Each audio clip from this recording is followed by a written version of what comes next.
ৰণনীতি ৰণনীতি আমাৰ NDA হিচাপে হ'ব। গোটেই অসমত NDA হিচাপে 126টা ছিট আছে। 126টা ছিটত আমি একেলগে ছিটটো বিতৰণ কৰি পেলাই কোনটো ছিটত কোন সমষ্টিত BPF খেলিব সেইটো আজিৰ দিনত আলোচনা কৰা নাই। মুঠতে আমি BPF দল হিচাপে 15টা ছিটত খেলে না ইয়াতকৈ বেছি ছিটত খেলে সেইটো আমাৰ দলৰ মাজত আলোচনা হ'ব। মুঠতে আমাৰ প্ৰিপাৰেশ্যন ভাল। আমি কৈছোঁ যে BTC নিৰ্বাচনৰ যিটো প্ৰচাৰ, এই প্ৰচাৰৰ সময়তো আমি BTC-বাসী ৰাইজৰ কাৰণে কি কৰিম নকৰিম সেইবিলাক গোটেই কথা আমি প্ৰচাৰ কৰিছে।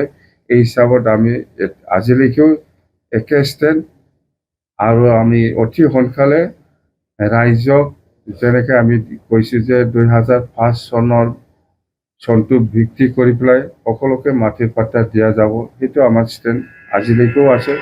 আৰু আমি প্ৰত্যেক চাৰ্কেল আমাৰ ৰিটায়াৰ্ড মণ্ডল বা ৰিটায়াৰ্ড খানাগড় ইহঁতক নিযুক্তি দিয়া হৈছে। অতি সোনকালে ইহঁতে কামটো আৰম্ভ কৰিব, কথা সেইটোৱে। আৰু আমি যেনিবা ইয়াং ল'ৰা ছোৱালীসকলৰ, বেকাৰ ল'ৰা ছোৱালীসকলৰ কাৰণে 100 crore ব্যৱহাৰ কৰিম বুলি কৈছে। সেইটো আমি বাজেটত ধৰিছোঁ। এইটো আমি ফেব্ৰুৱাৰী প্ৰথম সপ্তাহতে আমি আৰম্ভ কৰিম। আৰু গৰীব দুখীয়াসকলৰ কাৰণে আমি 50 কোটি ধৰিম বুলি কৈছিল। এইটো আমি অলৰেডি ধৰা হৈছে।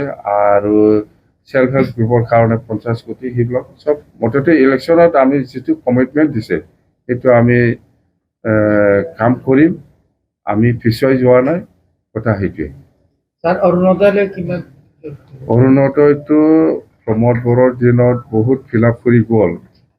কিছুমান ডাবল আছে, সেইবিলাক কেঞ্চেল হৈছে বুলি আমি জানো। মুঠতে অৰুণোদয়ৰ ক্ষেত্ৰত আমি জাষ্ট চাব পাৰিছোঁ কোনটো সঁচা কোনটো মিছা, সেইটো আমি কাৰেকশ্যন কৰি আছোঁ। বহুত কেঞ্চেল হৈ গ'ল। প্ৰমোদ বড়োৱে মানে যিসকল মানুহে পাব লগা ব্যক্তি, সেইখিনি মানুহে পোৱা নাছিলে, মানে ইলিগেল আৰু মানে পাবৰ কাৰণে যোগ্যতা নাথাকা মানুহসকলক ইহঁতে নাম দি পেলাই গৈছিলে, সেইবিলাক অট'মেটিক আমি কেঞ্চেল কৰিছে।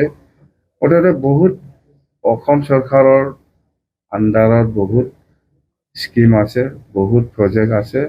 মুঠতে আমি নতুনকৈ পোৱা নাই। প্ৰমোদ বড়োৱে কাম কৰি যোৱা কিছুমান আধৰুৱা কাম, এইটো আমি এতিয়া ফিল আপ কৰি আছে, সেইটোৱে।